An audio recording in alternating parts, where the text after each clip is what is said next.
Le Conseil des ministres approuve lors de sa réunion hebdomadaire un certain nombre de projets, dont un relatif au budget du financement du Plan national de réponse aux crises alimentaires.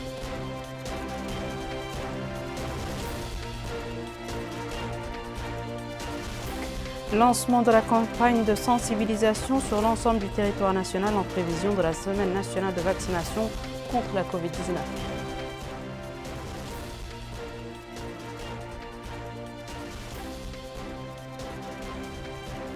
La APA organise un colloque sur la réforme des médias dans le cadre des activités commémorant la Journée internationale de la liberté de la presse.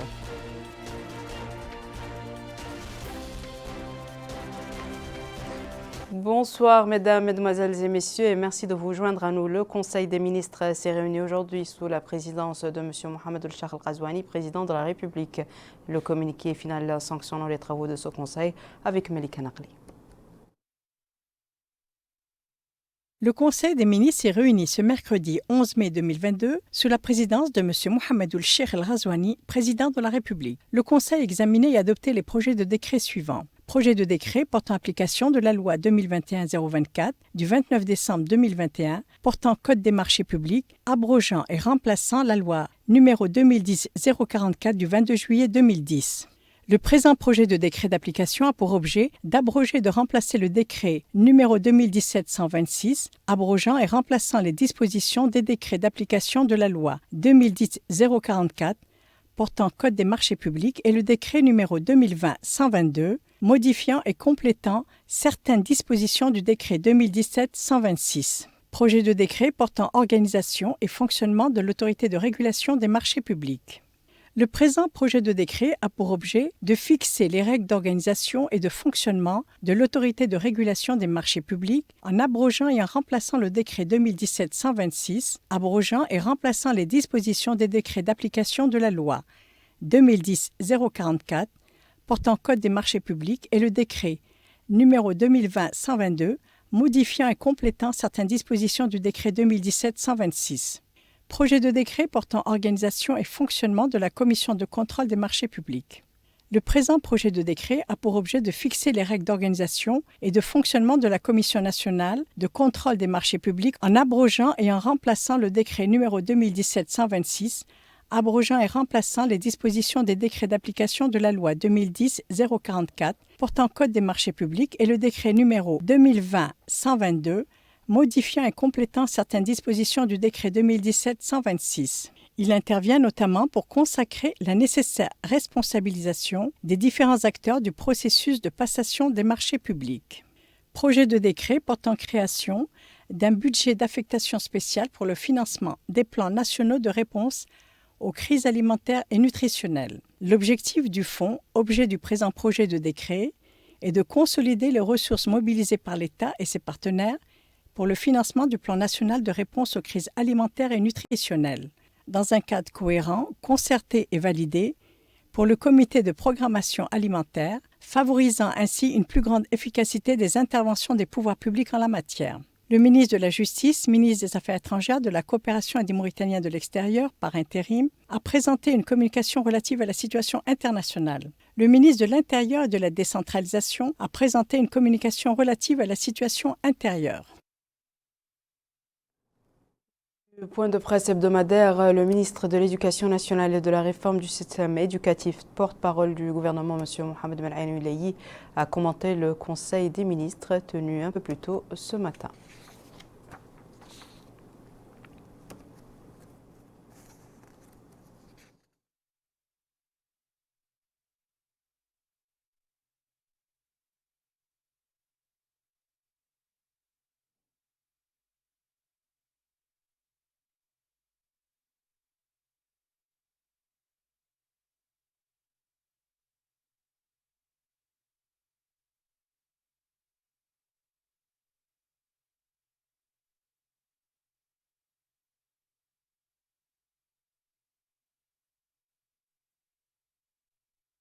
Le ministre de l'Intérieur et de la Décentralisation et celui de la Santé ont supervisé la réunion préparatoire à la Semaine nationale de vaccination qui débute demain sur l'ensemble du territoire national. Les ministres ont exhorté les directeurs régionaux de la santé et de l'éducation à participer activement à cette campagne. Bokar Baylaba. Cette réunion intervient en application des orientations du président de la République, M. Mohamed Cheikh Al-Ghazouani, et de son suivi de la situation sanitaire des citoyens, en exhortant à la prise des mesures nécessaires pour circonscrire la pandémie et limiter ses répercussions au niveau de l'ensemble du pays. La présente campagne, qui sera organisée à l'échelle nationale, durera 7 jours. Elle vise à vacciner les citoyens sur l'ensemble du territoire national et à faciliter leur accès aux doses anti-Covid aux points de santé disséminés à travers le pays, afin de toucher le plus grand nombre de citoyens. Ainsi, le ministre de l'Intérieur et de la Décentralisation, Mohamed Ahmed Mohamed Lemine, et le ministre de la Santé, Mokhtar Wildahi, ont passé en revue les préparatifs en cours pour l'organisation de la campagne nationale de vaccination, que les différentes activités programmées pour atteindre les objectifs fixés pendant cette semaine. Ils ont insisté sur la nécessité de prendre toutes les mesures nécessaires pour faire aboutir cette opération, en veillant à ce que le plus grand nombre possible de citoyens puissent se faire vacciner ou de rappel dans les meilleures conditions. Monsieur Mohamed Ali Sidi Mohamed, délégué général à la solidarité nationale et à la lutte contre l'exclusion, Ta'azour et coordinateur de la campagne nationale de vaccination contre la pandémie du Covid-19 au niveau de Nouakchott-Ouest, a présidé aujourd'hui dans les bâtiments de la wilaya une réunion du comité de supervision au niveau de cette wilaya portant sur le lancement officiel de la semaine nationale de la vaccination prévue du 12 au 25 mai sur tout le territoire national. Le délégué général a passé en revue avec les membres du dit comité les préparatifs en cours pour l'organisation de la semaine nationale de vaccination au niveau des Mourata du Ksar et de Tavrarzan, ainsi que des différentes activités programmées pour atteindre les objectifs fixés pendant cette semaine. Dans ce contexte, M. Mohamed Ali Sidi Mohamed a insisté sur la nécessité de prendre toutes les mesures nécessaires pour faire aboutir cette opération en veillant à ce que le plus grand nombre possible de citoyens puissent recevoir les doses initiales ou de rappel dans les meilleures conditions.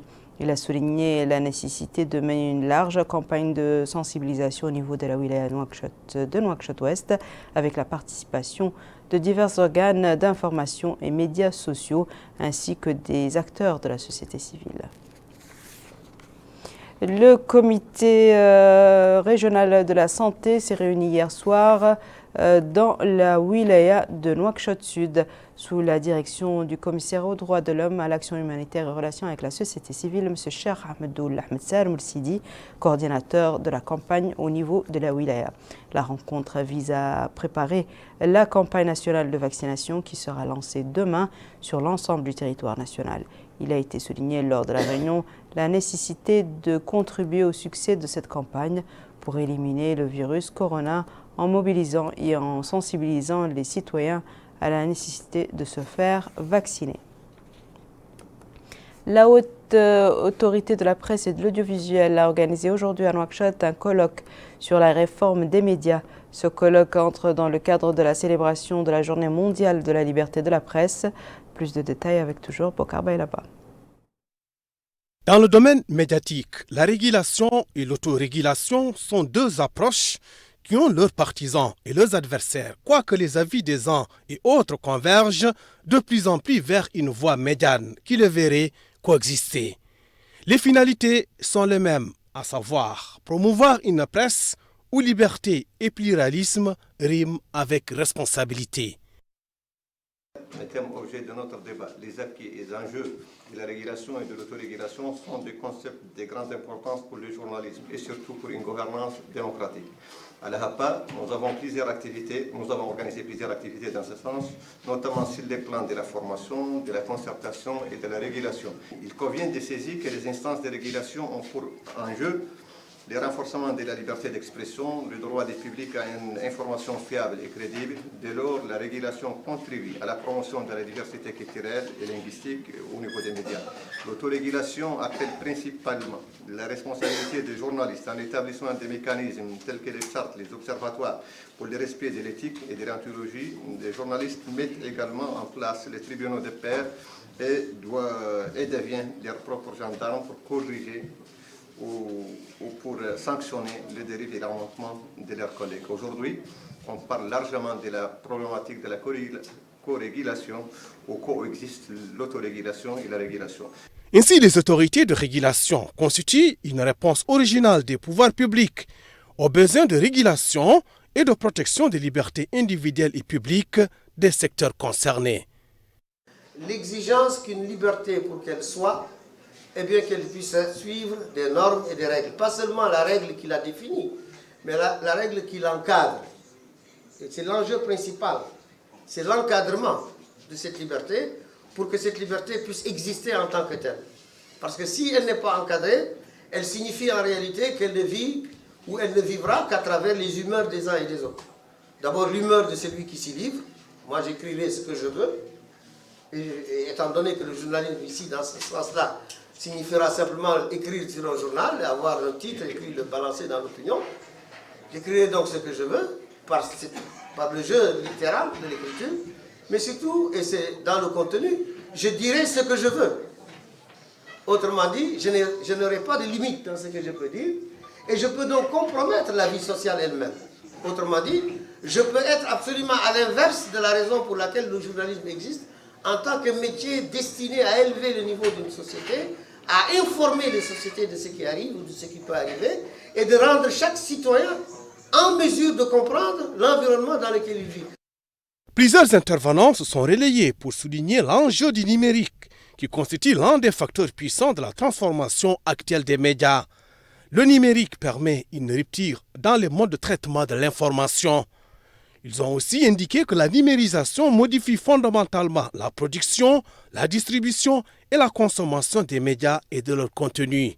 En somme, les médias traditionnels ont vu dans Internet une opportunité, les conduisant à s'y diversifier sous des formes variées. Le rapporteur spécial des Nations Unies chargé des formes contemporaines d'esclavage a été reçu par le président de la Cour suprême. La rencontre a été l'occasion de présenter les efforts déployés par les autorités publiques dans le domaine de la lutte contre l'esclavage au plan juridique. Le rapporteur spécial des Nations Unies s'est également rendu à l'Observatoire national des droits de la femme et de la fille où il a été reçu par sa présidente. Aminata Khan nous en dit plus. Le rapporteur spécial de l'ONU sur les formes contemporaines de l'esclavage, Tomayo Obokata, actuellement en visite dans notre pays, s'est rendu au niveau de la Cour suprême où il a été reçu par le président de la Cour suprême, Hassan Ould-El-Naji. L'entretien a été une occasion de discuter des questions portant sur la mission du rapporteur ainsi que des efforts déployés par les pouvoirs publics pour lutter contre l'esclavagisme tant au niveau juridique que judiciaire. La rencontre s'est déroulée en présence du secrétaire général de la Cour suprême, Maître Amadou Youssouf Diallo. Ensuite, le rapporteur s'est rendu au niveau du siège de l'Observatoire national des droits de la femme et des filles. Là également, le rapporteur a été reçu par la présidente et quelques membres du bureau. Un exposé détaillé sur les missions assignées à l'Observatoire ont été présentés devant le rapporteur. Ensuite, la présidente de l'Observatoire s'est exprimée. Œuvrer tous ensemble en coopération pour protéger et promouvoir les droits de la femme et de la fille. Nous savons tous que le sujet de l'esclavage sous ses formes contemporaines existe sous forme de pauvreté, d'exclusion et de discrimination. Et ce sont souvent les femmes et les filles qui sont en victimes, et notamment celles qui sont descendantes d'anciens esclaves. Ça c'est connu. Je souhaite que le gouvernement appuiera de façon efficace l'Observatoire pour nous permettre de nous mettre à l'œuvre dans les meilleurs délais. Et j'espère qu'une bonne coopération aura lieu entre le gouvernement, les partenaires au développement et la société civile mauritanienne. Il est à noter que depuis son arrivée dans notre pays, le rapporteur spécial des Nations Unies sur les formes contemporaines de l'esclavage s'est entretenu avec plusieurs hauts représentants du gouvernement et qu'à la fin de sa visite, il tiendra une conférence de presse. Un colloque autour de la musique mort s'est ouvert hier à Nouakchott. L'activité organisée par l'Institut français de Mauritanie et le Centre d'études et de recherche sur l'Ouest saharien vise à faire l'état des lieux et de discuter des enjeux et perspectives de la musique dite Azawan. De même, les chercheurs, musiciens et tous les acteurs présents entendent rendre hommage au Français Michel Guignard, qui a consacré 40 ans de sa vie à la musique Azawan et dont l'ouvrage Musique, honneur et plaisir au Sahara vient d'être traduit en arabe. Présent lors de la session inaugurale, le professeur d'anthropologie et conseiller au ministère de la Culture, M. Mohamed Ould-Houana, a prononcé un discours au nom du ministre de la Culture, de la Jeunesse et des Sports et des Relations avec le Parlement, M. Khattar Ould-Cheibani. Il a estimé que cet événement est très important dans la mesure où il réunit plusieurs acteurs majeurs qui œuvrent pour le rayonnement de la culture et plus particulièrement l'œuvre de Michel Guignard. Selon lui, ce colloque de 3 jours et le travail de Guignard ouvre la voie à d'autres travaux de recherche liés au patrimoine de l'État et à l'évolution de la société. Avant de finir son propos, Ould-Houana a réitéré la volonté du ministère à accompagner la recherche dans le domaine de la culture. Le centre Safia de la Muqata'a de Dar Naïm a abrité hier soir la cérémonie de remise des diplômes de la première promotion du centre. Cette promotion a été formée dans les domaines de l'informatique, de la couture et des méthodes agricoles. Bokar Bailaba. Cette cérémonie est le couronnement de plusieurs mois de formation. Initiée par le centre d'activité pour jeunes filles implanté dans la Muqata'a de Dar Naïm, en partenariat avec l'UNICEF, cette formation permet désormais aux bénéficiaires de s'insérer dans la vie active. Au bout de 12 mois, les 1400 filles ont bénéficié de formations dans diverses thématiques de leur choix, telles que les langues et découvertes du monde, la couture, l'agriculture urbaine et l'informatique. D'ailleurs, le maire de la commune de Dar Naïm, Momar Khatab Momo, a souligné l'importance d'améliorer la scolarisation, la rétention des adolescentes à l'école, leur participation dans l'espace public ainsi que le renforcement de leurs compétences et employabilité. De son côté, le coordinateur du projet Centre Safia a mis en exergue l'importance de la formation dispensée à cette première promotion et cela permettra aux bénéficiaires de renforcer leur capacité à s'engager dans les activités génératrices de revenus. Partenaire du projet, l'UNICEF a loué les efforts déployés pour assurer la réussite de cette formation des bénéficiaires dans un environnement propice à leur développement personnel et professionnel. J'aimerais saluer toutes les formatrices, tous les formateurs, tous les volontaires qui ont participé à cette magnifique aventure et qui continuent à participer à cette fabuleuse aventure. Les parents, les papas, les mamans, qui ont permis aussi à leurs filles de venir participer à ces activités et qui les ont amenées jusqu'ici. Et je pense qu'ils et qu'elles peuvent être fiers de leurs filles. Pour rappel, l'objectif du centre Safia est d'améliorer la scolarisation, la réinsertion et la rétention des adolescentes à l'école, leur participation dans l'espace public ainsi que le renforcement de leurs compétences. L'intervention est guidée par la conviction que la formation peut rompre le cycle de la précarité et favoriser un développement économique inclusif. Le hakim de la Muqata'a de Dar Naïm a supervisé le lancement d'une campagne de sensibilisation en préparation de la Semaine nationale de la vaccination. Des représentants d'organisations de la société civile et d'associations de jeunes actives à Dar Naïm ont participé au lancement de cette manifestation organisée par la Muqata'a de Dar Naïm. Retour à Minatakan. Mobilisation des associations des jeunes et des organisations de la société civile dans la commune de Dar Naïm pour participer à la 6e campagne de vaccination et de sensibilisation contre la propagation de la pandémie de la COVID-19. Cette présente campagne vient renforcer les autres et rappeler les citoyens sur l'importance de se faire vacciner tout en respectant les mesures de précaution telles que le port du masque, le respect de la distanciation sociale et le lavage des mains à l'eau et au savon. L'occasion pour le maire de la commune de Dar Naïm, Momo Oulkhotoboul Momo, de souligner que cette initiative vient renforcer les efforts du gouvernement dans le but d'intensifier la sensibilisation et les opérations de vaccination pour soutenir les efforts du ministère de la Santé, ajoutant que la commune a pris l'initiative avec ses partenaires pour contribuer de manière globale à soutenir les efforts nationaux visant à atténuer les effets néfastes de la pandémie de la COVID-19 sur les citoyens, ce qui s'est concrétisé, dira-t-il, à travers l'organisation de plusieurs campagnes ponctuelles dans la Muqata'a, dont l'objectif est de sensibiliser les citoyens sur l'importance de la prévention de la pandémie de la COVID-19. Il est à noter que malgré la régression des cas de la COVID-19, que la pandémie continue de sévir chez nous, d'où l'importance de se prémunir en se vaccinant, mais également en respectant les mesures barrières. Voici à présent, mesdames et messieurs, le rappel des titres.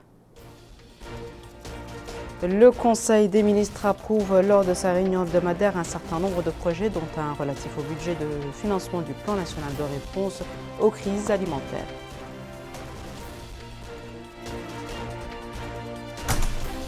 Lancement de la campagne de sensibilisation sur l'ensemble du territoire national en prévision de la Semaine nationale de vaccination contre la COVID-19.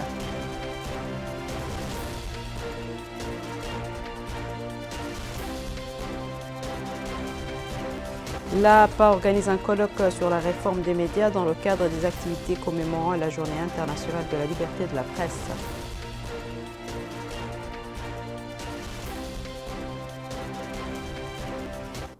C'est la fin de ce journal, mesdames et messieurs. Merci à vous de nous avoir suivis. Merci de votre fidélité et je vous souhaite une excellente suite de programme sur El Mauritania.